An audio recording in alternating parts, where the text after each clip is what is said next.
नाज़रीन, यमन की जानिब से मजीद हमले एस्केलेट करने का ऐलान कर दिया गया है। इजराइल की जानिब से यमनी एयरपोर्ट को निशाना बनाया गया था और यमन ने अब अनाउंस किया है कि इसके बाद यमन हमले मजीद एस्केलेट करेगा और यह एग्रेशन जो है वो यमन को रोक नहीं सकता है फलस्तीन की मदद करने से। और फलस्तीनी रेजिस्टेंस की जानिब से ऑपरेशंस को एक्सपैंड करने का ऐलान कर दिया गया है।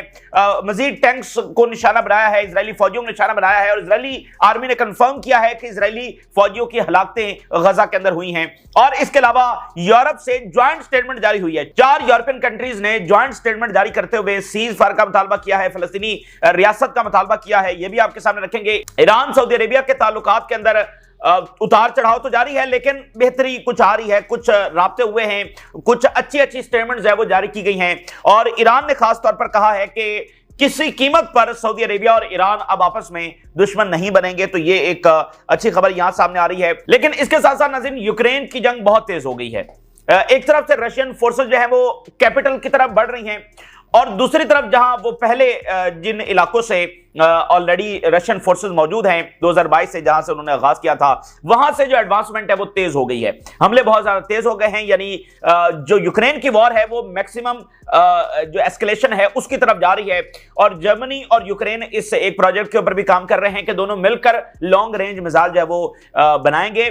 और इसके साथ साथ यूरोप जो है वो किसी भी वक्त लॉन्ग रेंज मिसाइल जो है वो यूक्रेन को दे सकता है और यूक्रेन इस चीज का इंतजार कर रहा है, जिससे वो 500 kilometre deep inside Russia attack कर सकेंगे। और ये आलमी जंग के मुतरादिफ होगा, क्योंकि रशिया प्यूटन इस हवाले से बहुत क्लियर हैं कि अगर मिसाइल मॉस्को तक आते हैं, अगर डीप इनसाइड रशिया आते हैं, तो फिर वो न्यूक्लियर इस्तेमाल करेंगे।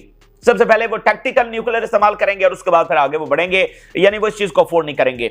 और इस हवाले से वो बिल्कुल क्लियर हैं। तो अब मामला वहां उस तरफ जा रहा है, क्योंकि जो जंग है वो एस्केलेट हो गई और जो नया एक मुहर्रक है वो प्यूटन के असैसिनेशन है। प्यूटन को असैसिनेट करने की जो कोशिश की गई है उसके बाद ये एस्केलेशन आई है। ये तमाम सूरत हाल आपके सामने रखेंगे। नाज़रीन, इस वक्त ऑन ग्राउंड तो हमें एस्केलेशन नजर आ रही है, ऑन ग्राउंड तो कुछ सोल्यूशन नजर नहीं आ रहा है। और सीज फायर एफर्ट्स हैं भी सही, खबरें भी चल रही हैं, लेकिन वो बात वहीं खत्म होगी कि क्या अमेरिका तैयार हो गया है सीज फायर के लिए? क्या अमेरिका इसराइल को प्रेशराइज करने के एग्री हो गया है? क्या ऐसे फैक्टर्स पैदा हो चुके हैं जिन्होंने अमेरिका को मजबूर कर लिया है ऐसी एफर्ट्स करने के लिए और इजराइल को शट अप कॉल देने के लिए? क्या वो वक्त आ गया है? ये सारा मामला यहीं पर खत्म होगा। हाँ, अलबत्ता जो डेवलपमेंट्स हो रही हैं उससे हम ये जरूर अंदाजा लगा सकते हैं कि क्या वो फैक्टर्स अमेरिका को मजबूर कर रहे हैं, तो ये हम जरूर अंदाजा लगा सकते हैं। लेकिन सीजफायर होगा नहीं होगा ये अल्टीमेटली इसी बात के ऊपर मुनहसर है कि अमेरिका ने क्या अभी तक फैसला किया है, क्योंकि नेतन्याहू के होते हुए जो है सीजफायर नहीं हो सकता है। बहरहाल इस वक्त थोड़ी खबरें तो आ रही हैं आलमी मीडिया के ऊपर कि हमास ने एग्री कर लिया है, हमास और अमेरिका एक डील तक पहुंच गए। लेकिन फिर क्या होगा अगर अमेरिका ने प्रेशराइज ना किया इसराइल को? तो फिर अमेरिका कोई नया प्रपोजल ले आएगा जिसमें मुकम्मल जंगबंदी शामिल नहीं होगी, तो वो हमास को भिजवा दिया जाएगा और इजराइल अनाउंस कर देगा कि हमने अमेरिकन जो प्रपोजल है उसको एग्री कर लिया है। तो ये एक बेरहम दुनिया में इसी तरह से मामला जो वो चलते रहेंगे अनटिल एंड अनलेस के कोई फैसला कुन मामला जो है वो किया जाता है। जो भी होगा, यमन ने एस्केलेट करने का ऐलान कर दिया, resistance operations to escalate as Israel deepens Gaza genocide. अभी अंसारुल्लाह के सरबराह ने स्पीच करते हुए हमलों को एस्केलेट करने का ऐलान कर दिया है। The Israeli bombings of Sanaa airport will not halt our operations against Israel. जो इजराइल ने बॉम्बिंग की है एयरपोर्ट की, ये हमारे हमलों को इजराइल के ऊपर जब किसी तौर रोक नहीं सकते हैं। और इसके साथ साथ क्या हुआ है, कस्साम ब्रिगेड ने, हमास ने इजराइल के खिलाफ नए ऑपरेशंस का आगाज किया है और उसको एक नाम भी दिया है। इजराइल ने अभी जो ताजा तरीन एग्रेशन किया है इसको उसने एक नाम दे रखा है, गैडियन चैरेट्स, इस तरह का एक नाम है हेब्रियू का, वो उसने दिया है। तो उसके जवाब में रेजिस्टेंस ने नए ऑपरेशन शुरू किए हैं और उन्होंने भी एक नाम दिया है और उन्होंने नाम दिया है the stones of David. David जो है वो हजरत दाऊद अलैहिस्सलाम के हवाले से, तो स्टोन्स ऑफ डेविड ये नाम दिया गया है रेजिस्टेंस के नए ऑपरेशन इजराइल के जवाब। We named our operations stones of David in response to the Gideon corps operation. इसके अलावा इजरायली मीडिया इस बात को कंफर्म कर रहा है कि एक इजरायली फौजी जो है जो कि इंजीनियरिंग यूनिट से था वो मारा गया है नॉर्दर्न गाजा के अंदर। ये बड़ी बात है, एक फौजी का मरना जो है वो बहुत बड़ी बात है और इसका मतलब कि रेजिस्टेंस के पास अभी भी वो कैपेबिलिटी मौजूद है। और इसके अलावा एक इजरायली फौज जो है वो एक घर के अंदर कहीं मौजूद थी, उसको निशाना बनाया गया है बैत लाहिया के अंदर, और साथ ही एक टैंक जो है उसको भी हिट किया गया है। तो ये 3 बड़े ऑपरेशन जो वो इस वक्त हुए। तो ऑन ग्राउंड यमन ने एस्केलेट करने का ऐलान कर दिया है, अल कस्साम ब्रिगेड ने ऑपरेशंस को नया नाम दे दिया है और साथ मुल्कों में राब्ते और सीज फायर एफर्ट्स वो अपनी जगह पर जारी हैं। इसी दरमियान यूरोप से जो रिएक्शन आ रहा है वो भी काफी इंपॉर्टेंट है, और ये यूरोपियन रिएक्शन एक बहुत बड़ा फैक्टर है अमेरिका को प्रेशराइज करने के लिए। अगर यूरोप दो टोक अंदाज के अंदर खड़ा हो जाए तो फिर ये जंग चंद दिनों के अंदर इससे ज्यादा चल नहीं सकती है। अब नाज़रीन, जो स्पेन, आयरलैंड और ये सारे ममालिक हैं, ये तो बहुत खुलकर सामने आ चुके हैं। बाकी जो बड़ी ताकतें हैं वो भी अपना स्टांस तो बदल चुकी हैं, लेकिन एक्सट्रीम एक्शंस अभी तक उन्होंने नहीं लिए, लेकिन फिर भी कुछ ना कुछ एक्शंस वो ले रहे हैं। लेकिन ये जो बाकी ताकतें हैं, ये उन बड़ी ताकतों को भी मुसलसल प्रेशराइज कर रही हैं। अभी एक ज्वाइंट स्टेटमेंट जारी हुई है 4 यूरोपियन जबरदस्त मुल्कों की, स्पेन, आयरलैंड, स्लोवेनिया और नॉर्वे, इनकी ज्वाइंट स्टेटमेंट जारी हुई है। उन्होंने कहा कि we call for Palestine to be admitted to United Nation as a full member. इन्होंने जनाब मुतालबा कर दिया है कि फलस्तीन को यूनाइटेड नेशन का फुल मेंबर जब बनाया जाए। स्पेन, आयरलैंड और नॉर्वे ये तीनों फलस्तीनी रियासत को तस्लीम कर चुके हैं और स्लोवेनिया करने जा रहा है। Recognising Palestine is a step toward implementing the Palestinian state solution. ये एक अहम तरीन इकदाम होगा। जब हम फलस्तीनी रियासत को तस्लीम करते हैं तो प्रैक्टिकली भी फलस्तीनी रियासत बनने की तरफ अहम कदम होगा। अब आप देखेंगे यहां पर वो पूरी कैंपेन भी साथ साथ चला रहे हैं, और अब यूनाइटेड नेशन के मेंबर की बात कर रहे हैं, और साथ बाकी यूरोपियन कंट्रीज को भी वो उनको कन्वे कर रहे हैं, उनके साथ इंगेज कर रहे हैं। पूरी कैंपेन भी फलस्तीन के लिए वो चला रहे हैं। और मैक्रोन की स्टेटमेंट आई है जो कि आसियान के विजिट के ऊपर है। Our priority is the release of the captives, immediate ceasefire in Gaza and the establishment of peace and security for all. ये मैक्रोन की स्टेटमेंट है। और स्पेन के जो प्राइम मिनिस्टर हैं उनकी अलग से स्टेटमेंट भी जारी हुई है। We call on European union countries to suspend the partnership agreement with Israel and ban arms export trade. Spain के प्राइम मिनिस्टर, और बड़ी गैर मामूली मुल्क है स्पेन, और अभी स्पेन के जो प्राइम मिनिस्टर हैं वो यूरोप के बिहाफ के ऊपर चाइना भी होकर आए हैं। जबरदस्त वेलकम स्पेन को वहां पर किया गया। तो स्पेन के प्राइम मिनिस्टर ये यूरोप से मुतालबा कर रहे हैं कि तमाम एग्रीमेंट्स खत्म किए जाएं, असलहा सेल जब मुकम्मल खत्म की जाए। तो इससे आप अंदाजा लगा सकते हैं कि ये ममालिक जो है वो बाकी यूरोपियन कंट्रीज को इंगेज भी कर रहे हैं, उनको कन्वे भी कर रहे हैं और उनको प्रेशराइज भी कर रहे हैं। Double standards can not be applied between Ukraine and Gaza and there must be consistency in positions. अब आप देखें ना, वो अपने मेंबर स्टेट्स को कह रहे हैं कि यूक्रेन के हवाले से तुम्हारा स्टांस कुछ और है, गजा के हवाले से कुछ और है, वहां पर भी लोग मर रहे हैं, यहां पर भी, और वो एक जंग है, ये एक जहरियत है, तो गजा के हवाले से भी वही स्टांस क्यों नहीं है? जैसे ट्रंप है ना, वो रोज ये कहता है कि यूक्रेन की जंग वो इसलिए रुकवाना चाहता है कि वहां पर लोग मर रहे हैं, और पूरी दुनिया यूक्रेन में जंग बंदी चाहती है, लेकिन वही फार्मूला वो गजा में अप्लाई क्यों नहीं किया जा सकता? वही लोगों का मरना, उसके तहत गजा के लोगों की मदद जो है वो क्यों नहीं की जा सकती? अब इस डबल स्टैंडर्ड के ऊपर खुद यूरोपियन गवर्नमेंट जो है वो सवाल उठा रही है कि ये कैसे चलेगा। इसराइल के अंदर सूरत हाल क्या है? इसराइल के अंदर खाना जंगी का एक फेज है, पॉलिटिकल लीड लड़ रही है, इजरायली सेटलर्स हैं, इकोनॉमी है, मल्टीनेशनल कंपनीज छोड़ रही हैं, सारी चीजें हो रही हैं। और इजरायली जो फॉर्मर प्राइम मिनिस्टर है ऑलमर्ट, उसकी मुलाकात हुई है स्टीव विटकॉफ के साथ। ये ऑलमर्ट जब वो माजी में भी बड़ी अहम स्टेटमेंट्स और जंगबंदी का मुतालबा और नेतन्याहू के खिलाफ क्रिटिसिज्म ये सारा कर चुके हैं।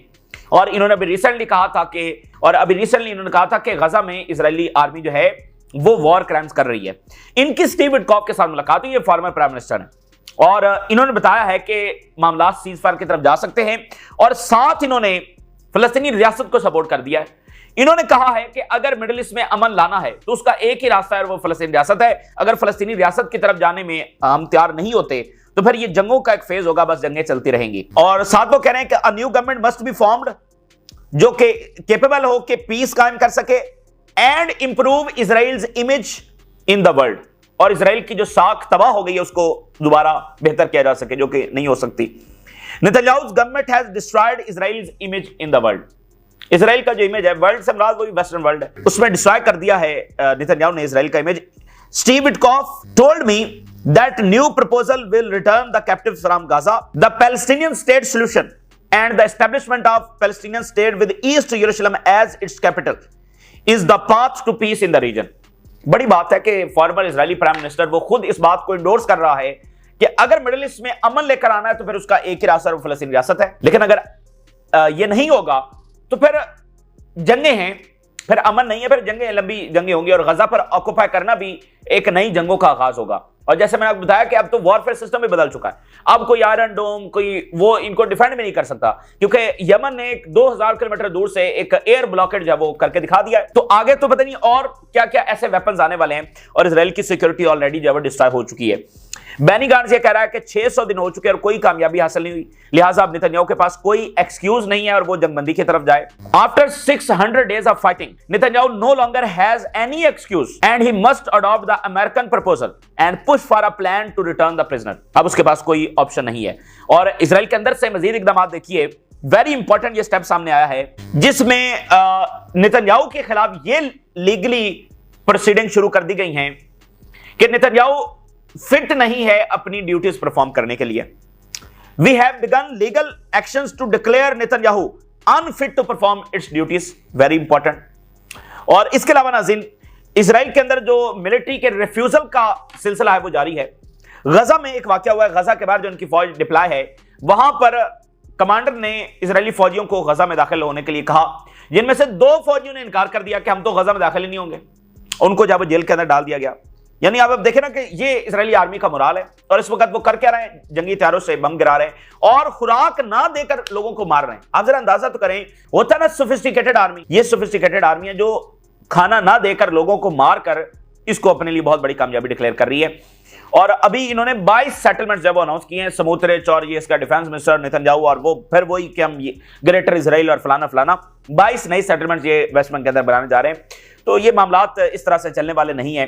अच्छा, एक नेतन्याहू की अभी स्टेटमेंट भी आना शुरू हो गई है, और नेतन्याहू ने कहा है कि उसने भी स्टीव विटकॉफ का प्रपोजल एग्री कर लिया, एक्सेप्ट कर लिया। अब जाहिर बात है इसमें फिर कोई नई कहानी ना चल निकले, क्योंकि इसमें जो वर्डिंग इस्तेमाल की जा रही है उसमें नेतन्याहू ये कह रहा है कि हमने न्यू प्रपोजल को एक्सेप्ट किया। अब ये स्टीव विटकॉफ का न्यू प्रपोजल कौन सा है? अब इसमें ये फिर वो नई कहानी ना चल जाए कि अच्छा वो कोई नया प्रपोजल आया है जिसमें मुकम्मल जंगबंदी शामिल नहीं है, क्योंकि जो पिछला प्रपोजल जिसको हमास ने एग्री किया है उसमें मुकम्मल जंगबंदी शामिल है। इनिशियली वो आरजी जंगबंदी होगी, लेकिन 60 दिन के बाद मुकम्मल जंगबंदी, और ट्रंप अनाउंस करेगा और सारा। तो अब नेतन्याहू ने एक नई कहानी चला दी है, तो बात वहीं खत्म होगी कि क्या अमेरिका प्रेशराइज करने के लिए तैयार है। इसी दरमियान नाज़रीन, ईरान और जो सऊदी अरेबिया के ताल्लुकात हैं जो थोड़ा सा नीचे चले गए थे ट्रंप के दौरे के बाद, और ट्रंप ने जो ईरान के खिलाफ स्टेटमेंट्स दी और फिर सुप्रीम लीडर की सख्त तरीन स्टेटमेंट्स सऊदी अरेबिया के खिलाफ आई।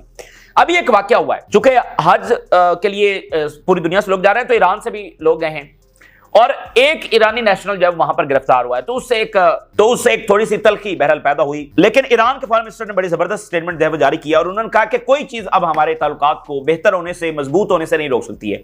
अब हम कभी भी उस फेज के अंदर या उस पोजीशन में नहीं जाएंगे कि ईरान और सऊदी अरेबिया दोबारा से दुश्मन हो जाए।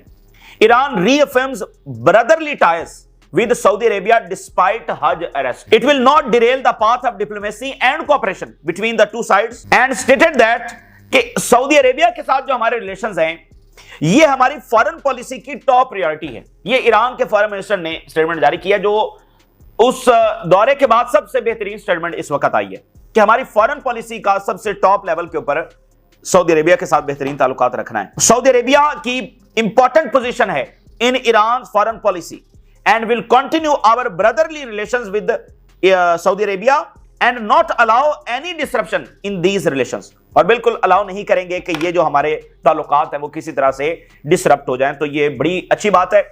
देखिए, जो भी है, ईरान को सबसे जो ज्यादा एक प्रॉब्लम है और दहाइयों से यही मसला चलता रहा, वो अमेरिका की प्रेजेंस है। और अमेरिका की प्रेजेंस जब वो ईरान किसी तौर पर कबूल करने के लिए तैयार नहीं है, लेकिन इन रिसेंट ईयर्स ईरान ने ये इस बात को समझा, और सऊदी अरेबिया ने डेफिनेटली, कि जो भी है फिलहाल हमें एक साथ चलने की जरूरत है। और चाइना ने बहुत बड़ा किरदार अदा किया। चाइना ने इस्लामी दुनिया की 2 ताकतों को करीब लाकर एक हिस्टोरिक मिडिल ईस्ट के अंदर एक शिफ्ट किया है, और इसी को रिवर्स करने की ट्रंप ने बहुत सारी, और अमेरिका ने बहुत सारी कोशिशें की हैं, इजराइल ने बहुत सारी कोशिशें की हैं कि ये जो दोनों का, देखें, दोनों में दुश्मनी है तो जंगे हैं, जंगे तो असला बिक रहा है, क्योस है तो इजराइल बेहतर तरीके से अपना खेल खेल रहा है। अच्छा ना, आपस में डिवाइड एक दूसरे से लड़ रहे हैं। 73 के बाद तो इजराइल से कोई लड़ाई नहीं है। ये जो उसके बाद के साल है, इसमें तो सारी इस्लामी दुनिया आपस में लड़ रही है, मिडिल ईस्ट आपस में लड़ रहा है। तो 73 के बाद तो कोई इजराइल से नहीं लड़ा। तो इसलिए ये बहुत इंपॉर्टेंट है। अगर इनकी आपस में दुश्मनी दोबारा से पैदा हो जाती है तो ये बहुत बुरी खबर होगी फलस्तीनी कॉज के लिए, मिडिल ईस्ट के लिए और इस्लामी दुनिया के लिए। ये इस्लामी दुनिया के 2 सबसे बड़ी पार्स हैं, इनका आपस में एक साथ रहना। लेकिन बहरहाल अमेरिका भी अपना खेल खेलेगा, क्योंकि अमेरिका ने वही प्रोजेक्ट लॉन्च किया है कि इधर असलहा बेचो, खतरा ईरान से बताओ, और अब ये जो गोल्डन डोम आ रहा है $175 बिलियन का, अब क्या पता ट्रंप गल्फ को कह देंगे आपको तो बड़ा खतरा है, आप क्यों हमारा गोल्डन डोम आप क्यों नहीं खरीद रहे, खरीदो ना, ये बड़ा जबरदस्त हमने बनाया। तो बहरहाल ये एक मसला है और अब जो गल्फ रियासतें हैं वो इस मसले से कैसे निपटेंगी ये बहरहाल देखना है। अभी तक तो वहां पर कोई ऐसी बिल नहीं है कि वो अमेरिका को यहां से कहें कि आप लीव करें, बल्कि वो तो स्ट्रेंथन कर रहे हैं उनकी प्रेजेंस को, बेसिस और वो सारा, लेकिन बहरहाल वो मैटर नहीं करता है। जो ही रीजन बदलेगा और चाइना के हवाले से देखना है कि वो आगे क्या हिकमत अमली अपनाता है। बहरहाल जब टाइम बदलेगा तो ये सारी चीजें बदल जाएंगी। उधर जो रशिया की जंग है बड़ी तेज हो गई है, बहुत तेज हो गई है वो जंग। एक तो रशियन जो है वो ऊपर वाली साइड से दाखिल हो गए हैं, यानी जहां से कीव बहुत करीब है ना, वहां से समी रीजन उसको कहा जाता है, उस समी रीजन से वो दाखिल हो गए हैं और वहां से वो आगे बढ़ रहे हैं। लेकिन नीचे से जहां वो ऑलरेडी पहले से दाखिल हुए थे पिछले 2-3 सालों से, जिन इलाकों में जंग जारी है, वहां से उन्होंने बहुत तेजी के साथ एडवांस करना शुरू कर दिया है। और वहां पर चूंकि यूक्रेन की फौज डिमोरलाइज है, शॉर्टेज बहुत ज्यादा है, लाखों यूक्रेनियंस तो इधर आ गए हैं यूरोप के अंदर, लड़ने वाला वहां पर कोई है नहीं। कुछ फौज है जो बड़ा पूरी अभी भी पूरी बहादुरी के साथ लड़ रही है यूक्रेनी फौज, लेकिन वो बहुत थोड़े हैं और बहुत सारी फौज है वो पीछे हटती चली जा रही है। तो रशियंस को मतलब वो एडवांस कर रहे हैं, जैसे उनको खुला मैदान मिल गया तो वो आगे एडवांस कर रहे हैं। तो अब ये लॉन्ग रेंज मिसाइल जो वो फायर करना चाह रहे हैं, लेकिन उससे कौन सा कोई ऑन ग्राउंड सूरत हाल बदल जाएगी, वो सिर्फ एक एस्केलेशन होगी। उससे ये नहीं होगा कि रशिया को पीछे हट जाएगा, बल्कि वो तो मामला न्यूक्लियर की तरफ जा सकता है। यहां पर एक ऐसा फ्लैश पॉइंट है जो दुनिया को आलमी जंग की तरफ लेकर जा सकता है। रशियन एडवांस इंटेंसिफायर्स इन डोंबस एज समी टेंशंस राइज। समी रीजन से और डोंबस दोनों तरफ से जो आगे बढ़ना शुरू हो गए और इसी दरमियान जो है वो रशिया के जो फॉरेन मिनिस्टर है उनका मार्को रूबियो के साथ भी राब्ता हुआ है और रशिया के फॉरेन मिनिस्टर ने 2 जून प्रपोज किया है कि हम इस्तांबुल के अंदर मिल सकते हैं, क्योंकि अभी टर्की के फॉरेन मिनिस्टर गए हुए थे और बड़ी जबरदस्त मुलाकातें हुई और टर्की ने प्रपोज किया है कि हम इसमें सालसी करवाने के लिए तैयार हैं। तो रशिया ने भी प्रपोज कर दिया है कि हम इस्तांबुल में मिलने के लिए तैयार हैं और मार्को रूबियो का राब्ता हुआ, लेकिन जंग वहां पर बहुत तेज हो गई है। तो जैसे फलस्तीन का मसला बहुत कॉम्प्लेक्स है ना, तो वो मसला इतना कॉम्प्लेक्स तो नहीं है, लेकिन बहरहाल बहुत कॉम्प्लेक्स है, क्योंकि उसकी भी एक बहुत लंबी हिस्ट्री है, कम से कम ये 40-50 साल तो हिस्ट्री है उसकी, और कोल्ड वॉर भी उसमें आप शामिल करें। तो नेटो की जो एक्सपेंशन है वो वर्ल्ड वॉर के बाद मसला रहा रशिया का, सोवियत यूनियन का, और वो मसला अभी तक नहीं रुक रहा, बल्कि नेटो तो और एक्सपैंड कर रहा है। तो क्या नेटो पीछे हटेगा? नेटो की भी अपनी एरोगेंस है, तो इसलिए वो मसला एक ऐसा है जो दुनिया को आलमी जंग की तरफ लेकर जा सकता है। और उसमें मैं आपको बता दूं वो इतना खतरनाक मामला है कि वहां पर न्यूक्लियर भी इस्तेमाल हो सकता है, वहां तक मामला जा रहे हैं। वो कांस्टेंट एक खतरा वहां पर मौजूद है। जो ही एस्केलेशन होगा, देखिए आप एक लेवल के पर मौजूद है, यहां से जो ही एस्केलेट होगा वो फिर न्यूक्लियर वाला मामला जो है चलना शुरू हो जाएगा। इसी दरमियान चाइना ने नाज़रीन ऑफिशियली जो है वो अपना प्रोटेस्ट जो है वो अमेरिका को रजिस्टर करवाया है, जो उन्होंने स्टूडेंट्स के वीजा रिवोक किए हैं। अब इसमें इंटरेस्टिंग बात क्या है, जो उन्होंने सेमीकंडक्टर्स बैन किए हैं और जो मिलिट्री डिप्लॉयमेंट, वो नहीं, सिर्फ स्टूडेंट्स के जो वीजा रिवोक किए हैं उसके ऊपर चाइना ने अपना प्रोटेस्ट रिकॉर्ड करवाया। फॉर्मली जो है, we have launched a formal protest with US side regarding the revocation of Chinese student visas. तो वहां भी एस्केलेशन बढ़ रही है। तो या तो गजा की जंग रुक जाएगी, यूक्रेन की जंग रुक जाएगी, और नई जंगों ने तो आना है, ये बात तो तय हो चुकी है। या इन जंगों के साथ आएंगी वो नई जंगें, या इन जंगों के खत्म होने के बाद किसी और सूरत के अंदर, लेकिन नई जंगें तो आ रही हैं और वो किसी भी मुल्क, किसी भी रीजन में नजर आएंगी और मुख्तलिफ अंदाज में नजर आएंगी। ये मॉडर्न दुनिया में नया वॉरफेयर सिस्टम कैसे होगा, ये बहरहाल ये भी डेवलप हो रहा है। तो ये ताजा तरीन सूरत हाल जो आपके साथ शेयर किया, आपने राज रगा करें। इजाजत दीजिए, अल्लाह हाफिज।